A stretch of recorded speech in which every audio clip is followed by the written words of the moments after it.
বলেন মারহাবা, আরো জোরে বলেন মারহাবা। আমার নবীজি যখন দুনিয়ার জমিনে আগমন করেছেন, কুল কায়নাত খুশিতে ভরে গেছে, কুল কায়নাত খুশিতে ভরে গেছে। আপনাদের এই যে গজলের মাহদিয়াতের যে গজল শান রয়েছে, ওই শানের বইয়ের মধ্যে লিখেছেন যে আমার নবীজি আরো সন্তান না, ঠিক কিনা বলেছেন? স্বাভাবিক মা মানার গর্ভে যে সন্তান থাকে, এই কথাটার বাস্তবতা হলো উনি যে নবীর শানের কথাটা লিখেছেন, এটা এমনি এমনি লিখেন নাই। কারণ আমার নবীজির আম্মা জান উনি বর্ণনা করতেছেন যে সম্মানের শুভেচ্ছা দিকে বাড়ায়, উনি বলতেছেন আমি হঠাৎ করে দেখতে পেলাম আমার ঘরের ভিতরে একটি নূরের আলো ঝলমল ঝলমল করে, বলেন সুবহানাল্লাহ।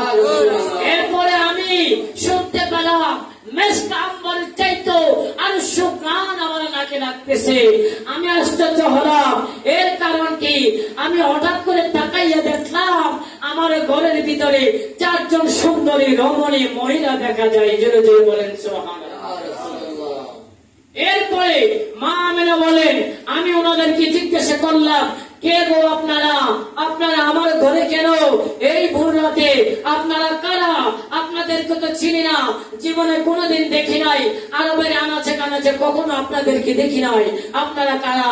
একজন জবাব দিলেন, ও মা আমেনা, তুমি আমাকে চিনো না, আমি হইলাম আদি মাথা হযরত হাওয়া, জোরে জোরে বলেন সুবহানাল্লাহ। আমারে চিনলা না, আমি হইলাম হযরত হাওয়া।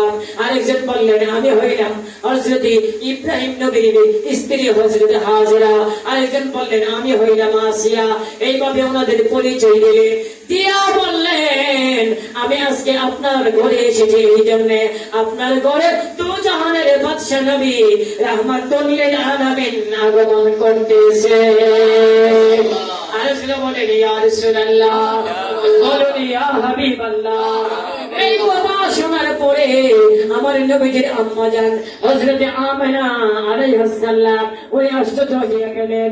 উনি বললেন, ও গো বেহেশতি রমণীরা, স্বর্গীয় নারীরা, আপনারা কি বলতেছেন? কি বলতেছেন? আমার গর্ভ থেকে সন্তান হবে, আমি আমেনা তো বুঝতেই পারি না। আর যারা বলেন না ইয়া রাসূলুল্লাহ। আমাদের মা বোনেরা যখন সন্তান সম্ভব হয়, তখন সন্তান ভিতরে পেটে থাকার অনেকগুলো আলামত হয়।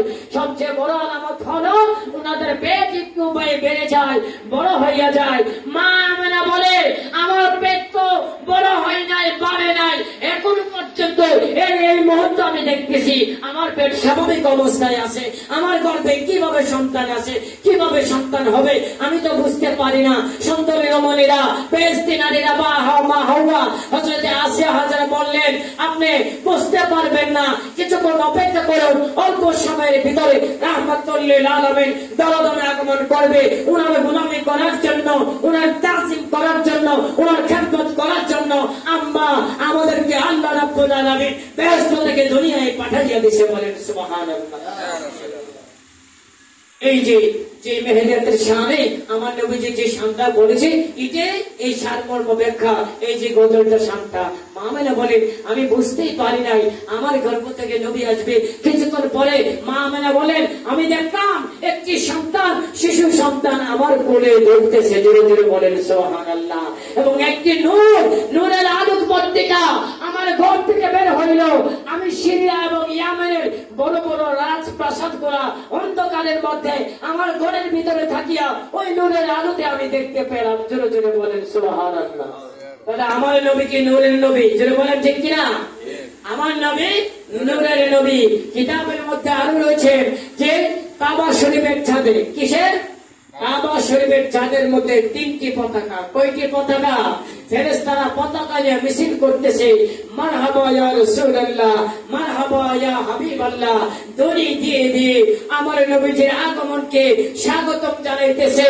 এর মধ্যে 3 জন ফেরেশতা 3টি পতাকা দৈনিক কাবার পূর্ব প্রান্তে একটি, কাবার পশ্চিম প্রান্তে একটি এবং কাবার মাঝখানে একটি, তিনটি পতাকা উড়াইয়া দিল আর বলে দিল আজকে থেকে রাহমাতুল লিল আলামিন এই ধরাধামে আগমন করেছে।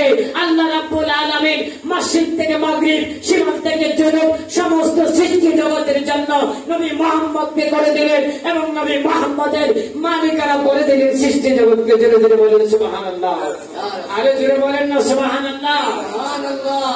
হযরত নবীজির চাচি আম্মা, ফুফু আম্মা বলেন আমি এই খবর শুনে দৌড়িয়া আমার ভাতিজা মুহাম্মদকে দেখার জন্য আমি ঘরের ভিতরে ঢুকলাম। গিয়া দেখি আমার ভাতিজা তো কোনো চিল্লা ফাল্লা করে না। বলেন সুবহানাল্লাহ, আরো জোরে বলেন আল্লাহু আকবার।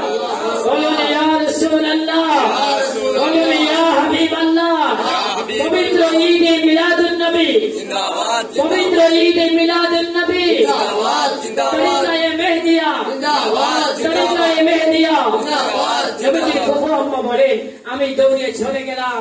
ওইখানে গিয়া দেখি আমার ভাতিজা দুনিয়ার শিশুরা যেমন করে দুনিয়াতে আগমন করলে হুয়া হুয়া করে কান্না করে, আমার ভাতিজা তো কোনো কান্না করতেছে না।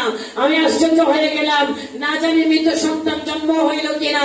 আমি একটু ভালো করে তাকাইয়া দেখলাম আমার ভাতিজা সিজদার মতো জমিনে পড়ে রয়েছে। বলেন সুবহানাল্লাহ, বলুন ইয়া রাসূলুল্লাহ, বলুন ইয়া হাবিবাল্লাহ। হযরত নবীজির ফুফু আম্মা বলেন এরপরে আমি কি করলাম, আমার কানটা আমার সেই ভাতিজার জবানের কাছে, মুখ মুবারকের কাছে নিলাম। নিয়ে দেখি কচি বাচ্চা, শিশু বাচ্চা ওনার কচি জবানে মুবারক দিয়া নাড়াইয়া নাড়াইয়া বলতেছে রাব্বি হাবলি উম্মতি, রাব্বি হাবলি উম্মতি। চিৎকার দিয়ে বলুন ইয়া রাসূলুল্লাহ, বলেন ইয়া রাসূলুল্লাহ। এমন দয়ার নবী। আমরা দুনিয়াতে জন্ম নেয়া খাবারের জন্য হুয়া হুয়া করে কান্না করি, যেই মাত্র আমাদের মুখে খাবার দেয় কান্না বন্ধ হয়ে যায়।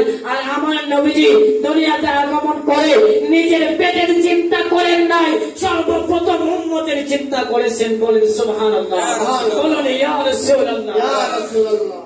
এই জন্য লালন শাহ বলেছেন আমার নবীর শানে তোমার মতো এমন বান্ধব আর তো পাবো না,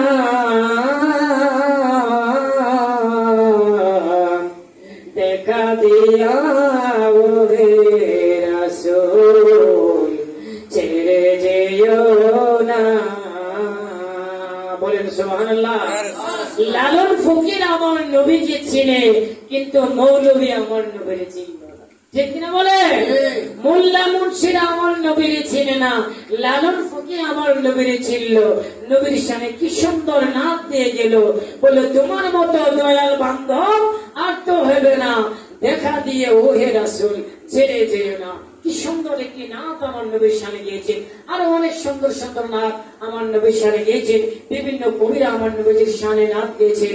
হ্যাঁ, আমার নবীকে মহব্বত করে ভালোবেসে আমরা ওই নবীকে মহব্বত করতে চাই কিনা বলুন? আলোচনা বলেন চাই কিনা বলুন?